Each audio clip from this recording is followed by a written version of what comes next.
Alors, on peut donc créer un nouveau calque. Un nouveau calque se crée grâce à l'icône qui est ici. Euh,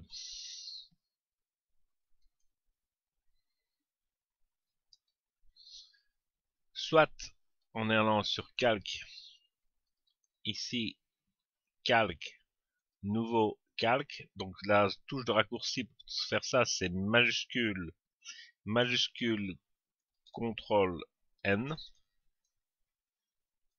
Si je suis ici, si je fais majuscule CTRL N, c'est quelque chose que je ne fais pratiquement jamais. Donc, vous pouvez avoir un nouveau calque. Vous pouvez lui attribuer un nom. Alors, les noms, c'est réellement quelque chose qui sont, je veux dire, indispensables à faire. Donc, je vais laisser ici calque 2 pour le moment. Troisième solution, je t'ai déjà montré, c'est d'aller dans Nouveau et faire Nouveau calque. Et on a la même fenêtre qui apparaît, on fait OK. Vous voyez que les calques sont numérotés 1, 2 et 3. Malgré tout, il est très intéressant d'un moment donné de venir mettre des noms physiques à ce qu'on fait. Surtout si vous commencez à faire énormément de calques. Bon, s'il y a 2 calques dans l'image, ça vaut pas le coup.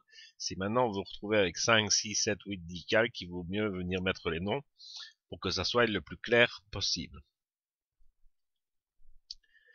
Donc les calques, on peut les prendre et les mettre à la corbeille. Donc ça, c'est pour supprimer les calques. Je vais en recréer un. Le calque est sur ce calque-là. Je vais prendre un outil pinceau. En rouge qui est ici, je viens peindre en rouge sur le calque. Je vais en refaire un autre calque et je vais en prendre une couleur, je vais prendre par exemple du cyan. Je viens faire ici quelque chose. Vous remarquez que vu que j'ai peint au-dessus, c'est qu'il cache le calque qui est en dessous. Si maintenant je déverrouille prendre ce calque, je peux prendre le calque 2, venir le positionner. Vous voyez qu'il y a 2 lignes qui apparaissent, je le lâche, et donc je l'ai mis en dessous de l'autre. Au contraire, ici, je vais venir le remettre au-dessus de l'autre. Par contre, je ne peux pas venir le mettre ici en dessous. Normalement, je ne dois pas pouvoir le faire vu que le calque est verrouillé. Donc,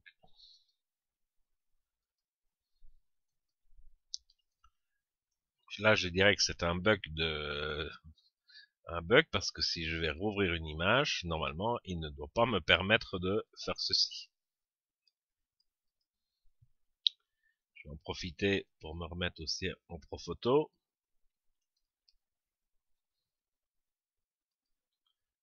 Là, OK. Ouvrir une image. Et donc, si je crée un calque au-dessus et que je viens peindre en cyan, normalement, je ne peux pas mettre en dessous. Donc, apparemment, il y a un bug ici quand on remet un verrou sur un calque, il permet quand même de le remettre en dessous. Donc, on vient de découvrir un petit bug dans Photoshop en travaillant. Donc, je refais un autre calque, et cette fois-ci, je vais prendre du jaune, ok, je viens mettre du jaune, et vous voyez que mon calque jaune, une fois que je viens au-dessus du calque bleu, ben, il cache ce qui se passe en dessous, et le bleu cache l'image qui est en dessous. Si je déverrouille maintenant le calque, normalement, c'est permis de venir mettre le bleu en dessous, et le jaune en dessous. À ce moment-là, on ne les voit plus. Par contre, si je prenais, je veux dire,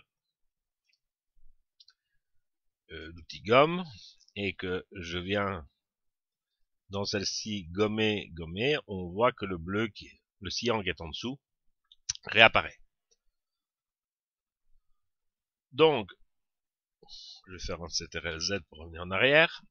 Donc, l'ordre des calques est réellement indispensable et le calque qui est au-dessus cache ce qu'on a fait en dessous. Ça, c'est quelque chose qu'il faut bien se mettre en évidence. En admettant que je mette maintenant un calque qui regrouperait tous les effets qui sont là, si je viens, je vais dire, cacher ce calque, on ne voit pas de différence vu que j'ai regroupé tous les effets. Par contre, si je clique ici, on voit que le cyan disparaît, le jaune disparaît et l'arrière-plan disparaît. Si je clique ici, je fais réapparaître le jaune. Là, ça fait tout réapparaître, vu que c'est un calque qui reprenait toutes les modifications que j'avais fait. On en reparlera autrement. Donc, ça, c'est pour les calques. Et chaque calque a quelque chose qui est, je vais supprimer ceci, afficher celui-ci, quelque chose qui est fondamental, c'est l'opacité. L'opacité, ça veut dire que la couleur cyan va être plus ou moins opaque et va plus ou moins cacher le calque d'en dessous. Donc, pour être très clair, l'opacité vous permettra de faire varier l'intensité d'un effet qu'on va mettre dans Photoshop. Ensuite, on a les modes de fusion qui sont ici. Et dans les modes de fusion qui sont ici, on en reparlera très en profondeur bien après. Donc pour le moment, on va le mettre sur normal pour nos explications.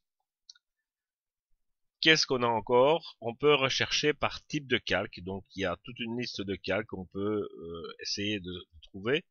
On peut également ici mettre des filtres pour les calques de pixels, filtres pour les calques de réglage, filtres pour les calques de texte. On peut donc filtrer tout cela parce qu'en fait il y a énormément de types de calques dans Photoshop. Et donc pour le moment on est quelque chose de très simple, mais ceci va vous permettre de rechercher un calque si vous en avez envie.